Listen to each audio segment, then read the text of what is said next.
This is a really interesting case study involving a customer who had been using a typical MDR, which is moving die rheometer style isothermal cure test. However, they noticed that the compound's properties weren't aligning with expectations, and they began receiving complaints from their own customers.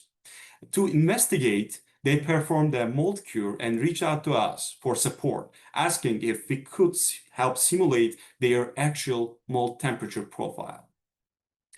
As we all know, real-world mold temperatures are rarely perfectly isothermal. They fluctuate and they vary throughout the mold. In this case, the customer placed thermocouples inside their molds to record the actual temperature profile during curing.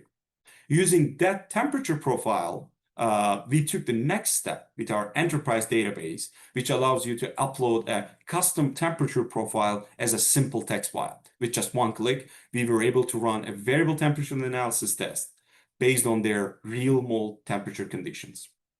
By using this actual mold profile, we were able to generate a much more realistic and reliable cure curve as shown in here.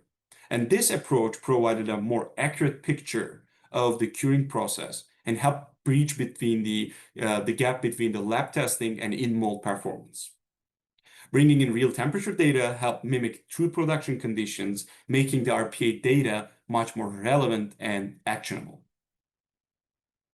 And here's the quick overview of how you can upload your mold temperature profile into the system. All you need is a simple text file with 2 columns, time in one column and temperature in the other. Using the enterprise database software, just click the import button right here. Once your cure profile is important, simply upload the test method to the RPA and run the test. It's that simple. No complex setup, just real production data-driven, real insights.